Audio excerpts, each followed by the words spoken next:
பச்சை பால் குடிக்க கூடாது. கறந்த உடனே குடிக்கலாம். ஆறுன பின்னாடி குடிச்சீங்கன்னா காமலை வந்துடும். இப்போ கறந்த உடனே குடிச்சா ஒன்றும் ஆகாதுங்க. அது 1/2 மணி நேரம் 1 மணி நேரம் ஆகிடும், சூடு கம்மியாயிருமில்ல. ஆனால் அது ரெகுலராக குடிக்கக்கூடாதுங்க. பத்து டேஸ்ட்டாக இருக்குங்கண்ணா பால்.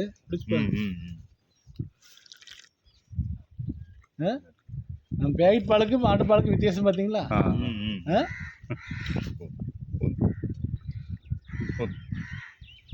இந்த மாதிரி ஒரு 2 நாள் குடிச்சாருன்னா தெம்பாயிருவாரு இல்லைங்களா?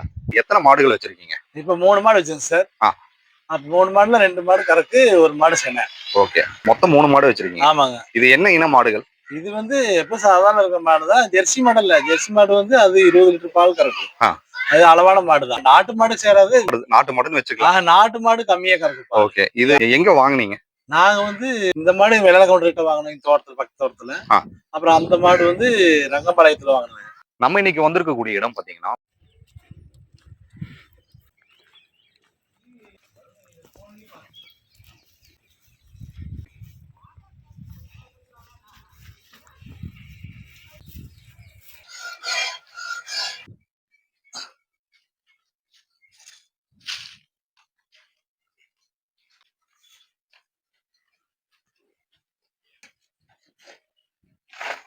மாட்டு சாணம்லாம் என்ன பண்ணுவீங்கன்னா தோட்டத்துக்காரர் கொடுத்துருவோங்கண்ணா. எங்க தோட்டம் இருந்து தோட்டத்துக்கு போட்டுக்கோங்க. தோட்டத்துக்காரர் வந்து வலிச்சுட்டு போய்க்குவாங்க. எத்தனை ஒரு லோடு எத்தனைன்னு சொல்லி. எவ்வளவுங்க லோடு? எவ்வளவு லோடு 3500. 3500. ஆமா.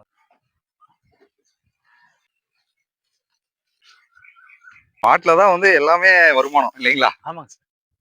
அதே நம்ம தெய்வம் மதிக்கிறோம். ஆமா, அதுதான். நம்ம இன்னைக்கு பார்க்கக்கூடிய ஒரு மாட்டு பண்ணைன்னு சொல்ல முடியாது. வீட்டுல வந்து மாடு வளர்த்து அவங்க வந்து வீடுகளுக்கு வந்து எப்படி சப்ளை பண்றாங்க. அதே சமயம் பாத்தீங்கன்னா இந்த பாலை வந்து சொசைட்டிக்கு இவங்க வந்து கொடுத்துட்டு இருக்காங்க. ஸோ மினிமம் வந்து நம்ம ஒரு மாடு 2 மாடு எல்லாம் நம்ம வச்சிருந்தோம்னா அந்த மாட்டின் மூலமா நமக்கு என்ன வருமானம் கிடைக்கும் அப்படிங்கறத பற்றி நம்ம இன்னைக்கு கேட்டு தெரிஞ்சுக்கலாம்.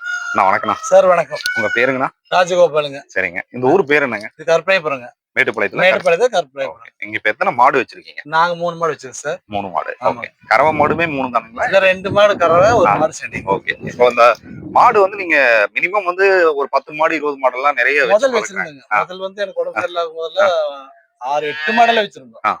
அப்புறம் எனக்கு திடீர்னு உடம்பு சரியில்லாம ஆச்சு. அப்புறம் வித்துட்டு அப்புறம் முடியாதனால அப்புறம் கடைசியில இப்போ மறுபடியும் மெயின்டைன் பண்ணிருக்கோம். ஓகே. இப்போ இந்த மாடு வந்து என்ன மாடுங்க இது? இது நம்ம அளவான மாடு தாங்க. என்ன இன மாடுகள்? இது வந்து ஜெர்சி மாடல்ல இல்ல. நாம சர்வசாதாரணமா வச்சிருக்கிற மாடு தான். நாட்டு மாடு தான். நாட்டு மாடு தான். ஜெர்சி மாடுனா அது 20 லிட்டருக்கு மேல பால் கறக்குங்க. அது பெரிய அளவுல இருக்கக்கூடிய மாட்டு பண்ணையை வச்சுதான் நான் காமிச்சிட்டு இருக்கேன். சரி சரி. ஒரு 2 மாடு 3 மாடு இருக்கிறவங்க வந்து எப்படி வருமானம் ஈட்ட முடியும் அப்படிங்கறத பற்றி தெரிஞ்சுக்கலாம் தான் இந்த வீடியோ பண்றேன். நீங்க எத்தனை மாடு இப்ப வச்சிருக்கீங்க? நாங்க 3 மாடு தான் வச்சிருக்கோம். 3 மாடு வச்சிருக்கீங்க.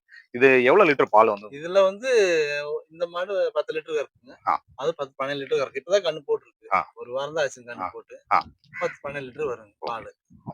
எப்படி நீங்க வீட்டு யூஸ்க்கு மட்டும்? நாங்க மெயினா 90% வீட்டு யூஸ் தான். அப்படியே கறந்து அப்படியே ஊத்திடுவோம். லிட்டர் வந்து நீங்க வீட்டு யூஸ் கொடுக்கும்போது என்ன எவ்வளவு லிட்டர் நீங்க கொடுக்குறீங்க? டவுனுக்குள்ள போகாம இங்க 55 ரூபாய் 1 லிட்டர் ஊத்துறாங்க. நீங்களே நேரடியா வந்து விற்பனையாளர், அதாவது தேவைப்படுறவங்கள நீங்க அணுகும் போது உங்களுக்கு 55 ரூபாய் வருமானம். ஒரு லிட்டருக்கு 55. ஓகே. இதே சொசைட்டிக்கோ இல்லாட்டி பால்காரங்களுக்கோ ஊத்தும் போது அது வந்து பால்காரங்க ஊத்துனா 28 ரூபா வருங்க சார்.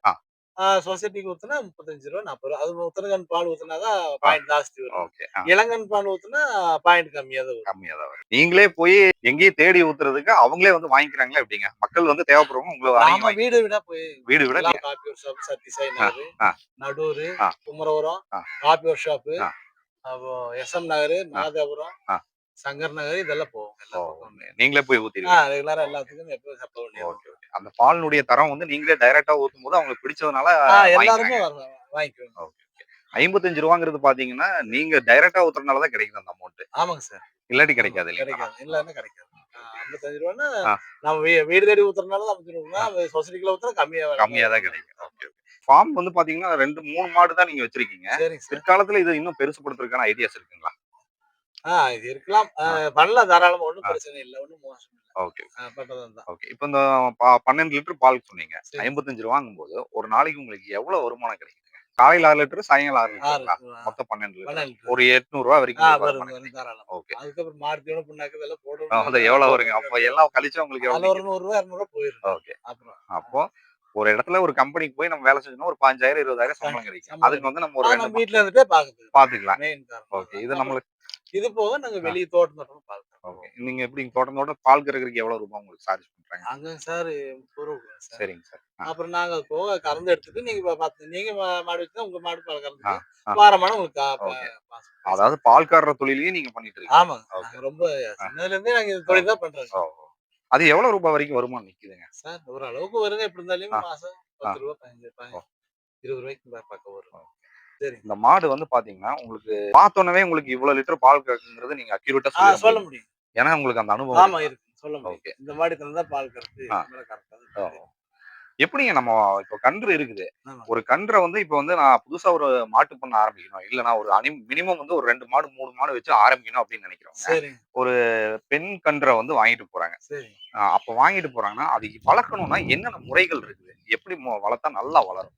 அது நல்லா தீனி போட்டு நல்லா பார்த்து தண்ணி வச்சு ஆ. நல்லதா பார்த்தாங்க மாட்டு போட்டா சீக்கிரம் பெருசாயிரும். அப்புறம் 2 வருஷத்துல பணம் சேர்த்திடலாம். அப்புறம் 3 வருஷம் போது கண்டு போட்டுருவாங்க. ஒரு சின்னதா ஒரு கன்று இப்ப நானே பாத்தீங்கன்னா எனக்கு இந்த தொழில் தெரியாது. உங்ககிட்ட வந்து நான் புதுசா ஆரம்பிக்கிறேன். அப்படிங்கிறவங்களுக்கு நீங்க கொடுக்குற டிப்ஸ் என்ன? நாங்க சொல்லி தருவோங்க. இந்த மாதிரி இத்தனை வருஷத்துக்கு இந்த கண்ணுக்குட்டி 3 வருஷம் ஆனா கண்ணு போடும். ஒரு 2 வருஷத்துல பணம் சேர்த்தோணுங்க. 3 வருஷம் ஆகும்போது அது மாடாகி கண்ணுக்குட்டி கண்ணு போட்டுரும். அப்புறம் அதுக்கு நான் பக்குவமா பாத்துக்கிட்டோம்னா தண்ணி வச்சு மாட்டு முன்னாக்கெல்லாம் மேவு போட்டு கண்ணு போடுச்சுன்னா பால் கறந்து அப்புறம் நான் பால் ஊத்திக்கிறேன். ஓகே. எப்படிங்க ஒரு ஒரு வருஷம் இதுக்காக காத்துட்டு இருக்கணுங்களா? இல்ல 2 வருஷம் 3 வருஷம் ஆகணும் சார். 3 வருஷம் 3 வருஷம் ஆகும். ஒரு கண்ணு பெருசா இருக்கு 2 வருஷம். ஆ. அப்புறம் பழம் சேர்த்துக்கு அதுல ஒரு வருஷம் ஊசி போட்டு அப்புறம் சேர்த்துனா அது ஒரு வருஷம் 3 வருஷம் ஆகணுங்க. ஒரு கண்ணுக்குட்டி போடுறதுக்கு ஒரு கிடாரி. அதுக்கே 3 வருஷம் ஆகும். ஆமாங்க 3 வருஷம் கிடாரி. கண்ணுக்குட்டி வளர்ந்து பெருசாகி அப்புறம் சனை சேர்த்து ஊசி போட்டுட்டு ஊசி போட்டு 1 வருஷம். அப்புறம் அதுக்கப்புறம் தான் கண்டு போடும். 3 வருஷம் ஆகும். அது 3 வருஷம் ஆகி அது கொஞ்சம் மேல வந்துருச்சுன்னா அதுக்கப்புறம் ஒரு பசுமாடு வச்சே நம்ம வந்து வளர்ந்துக்கலாம். அது கொடக்கணிட்டு போடுச்சுன்னா அப்ப நாம அதையே வச்சு அப்புறம் ஓரளவுக்கு டெவலப் ஆயிக்கலாம். நிறைய பேர் சொல்ற ஒரே விஷயம் என்னன்னா ஃபர்ஸ்ட் வந்து அந்த நீங்க சொல்ற மாதிரி பெண் கன்று இருந்துச்சுன்னா அத வந்து விக்கவே மாட்டாங்க. பெண் கன்று விக்க மாட்டாங்க. இதனோட பயன் பண்றதா பராங்க கட்டி இருக்கு. இது காலக்கன்று போட்டு.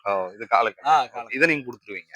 அத கொடுத்துருவோம். அது வேஸ்ட் என்ன பண்றது? ஒண்ணும் பண்ண முடியாது. அதனால நீங்க பெண் கன்றை வந்து நீங்க எப்பவுமே பெண் கன்று கொடுக்க மாட்டேன். எந்த டைம் வந்து நீங்க பால் கறக்க ஆரம்பிப்பீங்க? நான் வந்து காலையில 3:45 கறக்கிறேன்.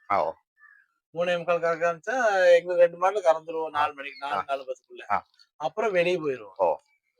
எங்க ஊருக்குள்ள கொஞ்சம் ஊத்துவோம் பால். அப்புறம் எங்க ஊர்ல சம்சாரம் ஊத்திடு. நான் வந்து போனேன்னா போய் எல்லாத்தையும் காளாந்து தோட்டம் போய் எல்லாம் கறந்துட்டு வர்றதுக்கு மணி 7 7:30 ஆயிரும். அப்புறம் மிச்சத்தாளம் எங்களுக்கு வேணுங்கிற பாலை வச்சுட்டு மிச்சத்தை சொசைட்டிக்கு ஊத்திடுவோம். அப்புறம் எல்லாம் சப்ளைக்கு போனோம்னா 11 மணி ஆயிரும். ஆமா. இது சங்கம் ஏதாவது இருக்குங்களா உங்களுக்கு? இருக்குங்க சார். சங்கம் இருக்குது. அதாவது பசுமாடுகளுக்கு வந்துட்டு பால் பண்ணை சங்கமே ஒண்ணு இருக்கு. இருக்குங்க. அது எங்க செயல்படுதுங்க? பால்கர் சங்கம்னு இருக்கு. முதல்ல அங்க வச்சிருந்தாங்க. இப்போ தலைவர் இருக்கிறாரு. அப்புறம் அவரு மாசமான சந்தா கட்டுவாங்க. ஆமாங்க. எத்தனை பேர் உறுப்பினர்கள்லாம் இதுல இருக்கீங்க? அதுல எத்தனை பால் ஊத்துறோமோ அது அத்தனை நிறைய பேர் இருப்பாங்க. உங்களுக்கு ஏதாவது பிரச்சனைகள் வருது அப்படின்னா சங்கத்துக்கு வந்து தீர்த்து பேசுவாங்க. தலைவர்கிட்ட சொன்னோம்னா தலைவர் வந்து என்னென்ன பிரச்சனைகள் இருக்குது இந்த மாதிரி இப்படி இருக்குன்னு சொன்னோம்னா அப்புறம் அவங்க வந்து பேசி இப்ப நாங்க இருக்கிற மாதிரி நீங்க கறந்தீங்கன்னா அப்புறம் வந்து சொல்லுவாங்க நீ கேட்காம எப்படி பண்ணீங்க அப்படின்னு சொல்லி அவங்க உங்ககிட்ட கேட்கும்போது அப்புறம் சரி நீ அவங்க கறந்து அவங்களே கறந்து நீங்க கறக்கூடாது அப்படின்னு சொல்லி தீர்வு பண்ணி விடுவாங்க. நிறைய வீடியோ பண்ணிருக்கேங்க. இருந்தாலும் இந்த ஒரு கேள்வி எனக்குள்ள கேட்கணும் அப்படிங்கிற மாதிரி தோணிட்டே. பால் இருக்குங்க. பசும்பால் வந்துட்டு எவ்வளவு ஆரோக்கியமான ஒரு உணவுங்க? நல்ல சத்தான உணவு. அதாவது நம்ம சாப்பிட சாப்பாடு விட ஒரு டம்ளர் பால் குடிச்சோம்னா இப்ப நான் அடுத்தவங்க சொல்றதுனால மத்தியானம் சாப்பிட லேட் ஆயிடுச்சுன்னா ஒரு டம்ளர் கால் குடிச்சிட்டு போயிட்டோம்னா 10 நிமிஷத்து வேலை செய்யறதுல 8 நிமிஷத்துல வேலை செஞ்சிடலாம். அவ்வளவு ஒரு எனர்ஜி அந்த அளவுக்கு சத்து இருக்கு பால். குழந்தைகளுக்கு அதனாலதான் மாட்டுப்பால் கொடுக்குறாங்க. ஆரோக்கியமா இருக்கிறது மாட்டுப்பால். பாக்கெட் பால் எல்லாம் நிறைய வருது நீங்க பாத்துருக்கீங்க. ஆமாங்க சார். அதுக்கும் நம்ம கிட்ட டைரக்டா கறந்து குடுக்கறதுக்கு என்ன வேறுபாடுங்க சார்? பாக்கெட் பால்ல அது மிக்ஸ் பண்ணி பவுடர் எல்லாம் மிக்ஸ் பண்ணி மறுபடியும் ஒரு நாள் வச்சு மறுபடியும் அது வர்றதுக்கு 2 நாள் ஆயிருதுங்க. நம்மள அப்படி இல்ல அன்னைக்கே கறந்து அன்னைக்கே ஊத்துறப்ப இதுக்கு அதுக்கு நிறைய டிஃபரன்ஸ் நேச்சுரலா இருக்கும்.